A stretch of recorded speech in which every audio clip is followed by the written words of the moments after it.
하나님 말씀 사무엘하 17장 17절에서 23절까지의 말씀입니다.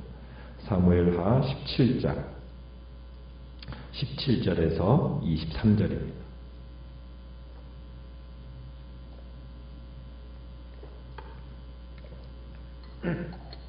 사무엘하 17장 17절입니다. 그때에 요나단과 아히마아스가 사람이 볼까 두려워하여 감히 성에 들어가지 못하고 엔르로겔가에 머물고 어떤 요종은 그들에게 나와서 말하고 그들은 가서 다윗 왕에게 알리더니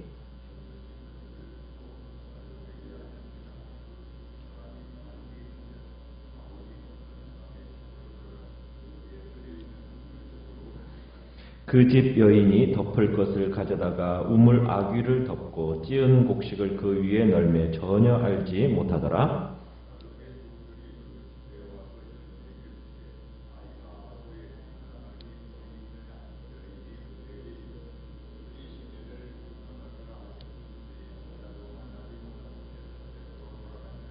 그들이 간 후에 두 사람이 우물에서 올라와서 다윗 왕에게 가서 다윗 왕에게 말하여 이르되 당신들은 일어나 빨리 물을 건너 가소서. 아히도벨이 당신들을 해하려고 이러이러하게 계략을 세웠나이다.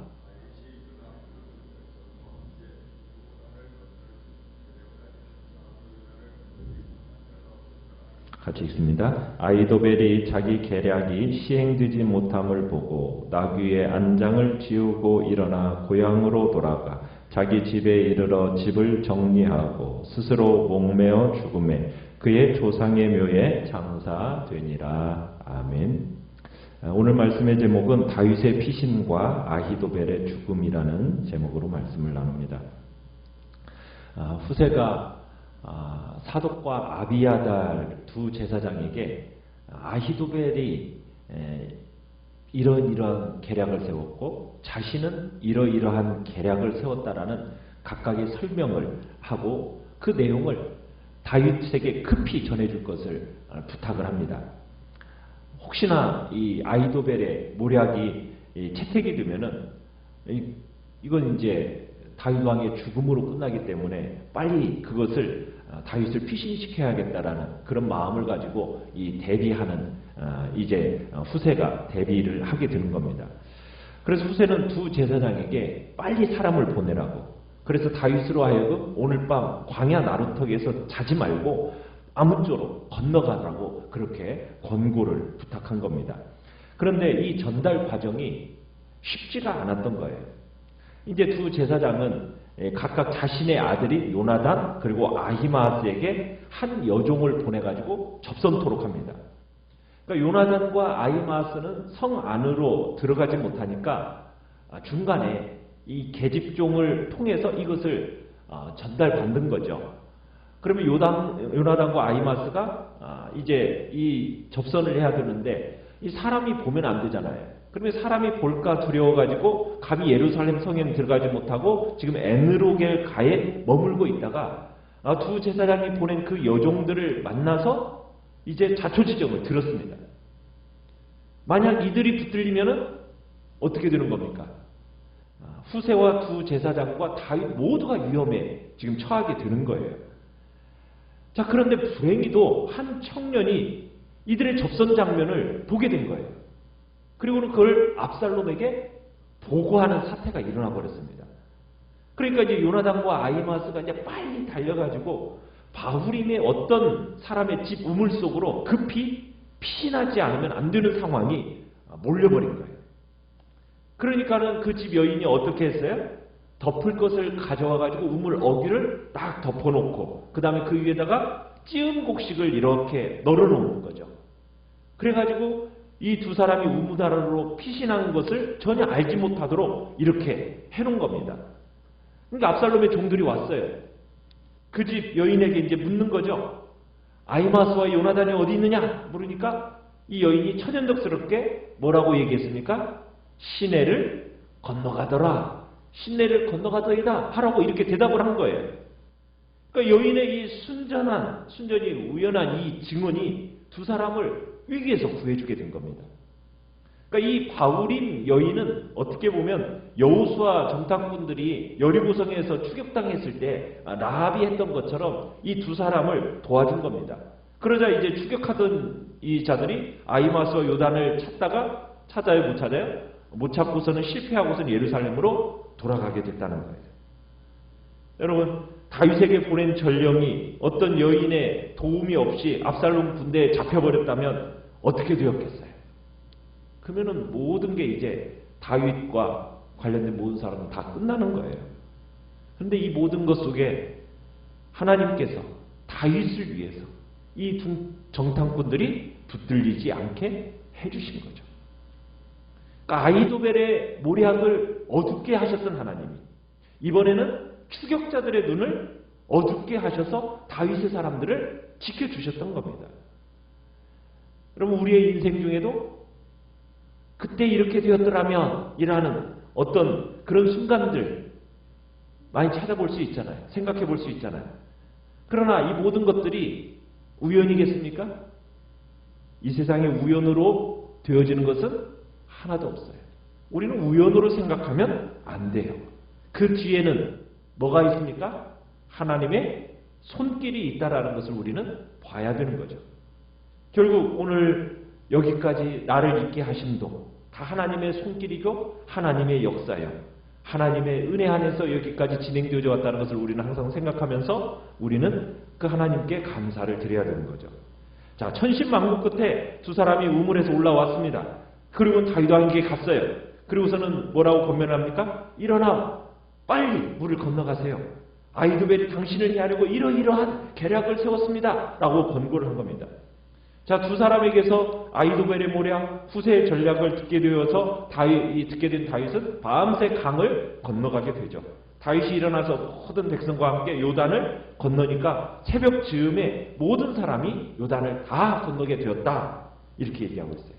이제 새벽에는 모두 강을 건넜으니까 아히도벨이 세운 이제 계략은 어떻게 된 겁니까? 이제 추격 기동대가 오더라도 그 기습작전도 어떻게 돼버렸어요? 무용지물이 돼버리게 된 거죠. 자, 그런데 23절에 가보면 참 아히도벨의 놀라운 행동이 나오고 있어요. 아히도벨이 자기 계략이 시행되지 못함을 보고서는 어떻게 해버렸어요? 나귀의 안장을 지우고 가더니 자기 고향으로 돌아가서 자기 집을 다 정리하고 스스로 목매어서 죽어버린 겁니다. 그러니까 자기 모략이 채택되지 않는 것을 보고서는 뭘 느낀 거예요? 압살롬의 반역이 어떻게 될 것을 아는 겁니까? 아히도벨은 아는 거예요. 야, 이제는 압살롬의 이 반역은 실패로 돌아가게 되겠구나. 이걸 알고서는 아히도벨이 자살해버린 거예요. 어떻게 보면 참 탁월한 모략을 베풀었던 아히도벨이잖아요. 그 모략이 얼마나 뛰어났는지 뭐라고까지 얘기했습니까? 하나님께 받은 말씀과 일반이라고 할 정도였거든요. 그러나 그 자신의 모략이 채택되지 않으니까 고향으로 돌아가가지고 목을 메어서 죽는 그런 선택을 하고 만 거예요. 참 미래를 예견할 수 있는 지혜는 가졌는지 모르겠지만 그 미래를 지배할 수는 없었던 겁니다. 그러니까 압살롬의 모반이 일어날 그 결말, 어떻게 결말이 일어날 걸 이 상황 속에서 뻔히 아는 거예요, 아히도벨은. 그 결과 자신도 어떻게 될 건지를 분명히 보이니까 그런 상황 속에서 몹시 괴로워하다가 결국에는 어떻게 하는 거예요? 스스로 목매어 죽어버린 거예요. 참 우리는 한 가지 생각하는 게 아히도벨이라는 사람은 정말 다윗 옆에서 그 친구로서 정말 잘 해줬던 사람이잖아요. 그 옆에서 정말 지혜를 주었던 정말 충신이었어요. 충원을 해줬던 사람이었어요. 그런데 이 아히도벨이 어쩌다가 이렇게 다윗과 원한관계가 되어가지고 변절해서 압살롬에게 그런 이런저런 끔찍한 재언들을 하게 되었던 것일까요? 여기에는 가족사의 배경이 있어요. 그건 뭐냐면 밧세바와의 관계 속에서 있어요. 밧세바는 누구냐면 엘리암의 딸입니다. 그런데 이 엘리암이 누구냐? 아히도벨의 아들이에요. 그러니 엘리암의 딸 밧세바는 아히도벨의 뭐가 되는 겁니까? 손녀가 되는 거예요. 아히도벨의 입장에서는 다윗은 누구예요? 가정 파괴범입니다. 한 인생과 한 가정을 무너지게 만든 죄인입니다. 어떻게 보면 권력자의 눈먼 탐욕으로 인해서 밧세바의 남편인 우리아를 비참하게 죽게 만들고, 이 일로 인해서 밧세바의 가정은 어떻게 되어버렸어요? 완전히 풍지박산 나가버린 거예요. 그러니까 아히도벨의 이 배신 속에는 가족사의 배경이 있는 겁니다. 그러니까 아히도벨은 자기가 받은 대로 갚으려고 한 거예요. 그래서 압살롬에게 어떤 제안까지 했었습니까? 아버지의 후궁들과 백주 대낮에 옥상에서 동침하게 만들었어요. 그 옥상이 어떤 옥상이에요? 다윗이 밧세바가 목욕한 것을 본 다윗의 범죄가 시작됐던 장소가 그 옥상이에요. 그래서 밧세바를 처음 본 그 옥상에서 백주 대낮에 그 복수가 행해지도록 만든 겁니다. 거기다가 아히도벨의 손주 사이, 우리아를 아히도벨은 많이 사랑했던 것 같아요. 그 사랑에 대해서, 그의 죽음에 대해서 다윗을 죽임으로써 그것을 해결하려고 했던 거예요. 다윗을 용서하지 못했던 거죠. 그러니까 아히도벨은 어떻게 보면은 밧세바의 할아버지요, 엘리암의 아버지로서 차곡차곡 그 일들을 준비했다가 압살롬이라는 이 수단을 통해서 다윗에게 갚으려고 했던 겁니다. 그런데 아히도벨의 문제는 무엇입니까? 오랜 세월 그 마음속에 감추어둔 미움이 인생의 결정적인 순간에 격발되어서 작용한 것들이에요. 이 미움으로 시작되어지는 모든 문제들은 결국 영적인 판세를 이해하지는 못합니다. 이 미움이라는 것이 전체의 그림을 보는 눈을 가려버리는 거예요. 그러니까 그 가정사로 인한 그 아픔, 분노, 이것으로 인해서 영적인 하나님 나라의 판세를 이해하는 눈을 가려버리게 된 겁니다. 그래서 우리 속에 앙금이 쌓이게 하면 안 돼요. 앙금이 쌓이게 하면. 아히도벨은 왕의 실수를 한쪽에 차곡차곡 쌓아두면서 복수를 되새김질하였고, 그 복수의 마음이 전체의 그림의 눈을 가려버렸던 겁니다. 그리고서는 그 결과는 참 자살이라는 안타까움으로 끝나버리게 된 거죠. 세상은 어떤 식견이 있다, 통찰력이 있다, 이것으로만 살아가는 게 아닙니다. 미래를 예견할 수 있다고 해서 미래를 지배할 수 있는 것은 아니거든요. 아무리 탁월한 계략가라 할지라도 하나님의 제가를 받아야 되는 거예요. 하나님의 제가가 없으면은 아무리 뛰어난 계략을 세워도 그 계략은 시행되지 않는 거거든요. 그래서 중요한 게 뭐냐? 마음의 마음. 어떤 마음을 품느냐가 중요한 겁니다. 미움의 마음을 품고, 복수의 마음을 품고, 아픔과 분노의 마음을 품고 어떤 일들을 진행해 나아가는 그 결과는 항상 무엇으로 끝납니까? 안타까움으로 끝나게 되는 거예요. 그래서 우리의 마음은 올바른 마음, 하나님의 마음을 가지고 살아야 되는 거죠. 그럴 때 열매 있는 삶을 살게 되는 겁니다. 열매 있는 삶이라는 건 다른 게 아니에요. 하나님의 마음으로 살아가는 그 여정의 결과로서 나타나게 되는 것이기 때문입니다. 다윗이 그래서 열매 있는 삶을 살았어요. 그 마음이 누구의 마음을 품었기 때문에요? 하나님의 마음을 품었기 때문에. 그가 비록 수많은 실수를 하고 죄를 범했고 넘어졌어요. 그렇지만 그는 하나님 쪽으로 넘어졌어요. 그래서 그것이 하나님이 다윗의 일생을 놓지 않았던 중요한 끈이었습니다. 그리고 다윗을 향해서 뭐라고 말합니까? 내 마음에 합한 사람이라는 칭호가 붙여지게 되는 거예요.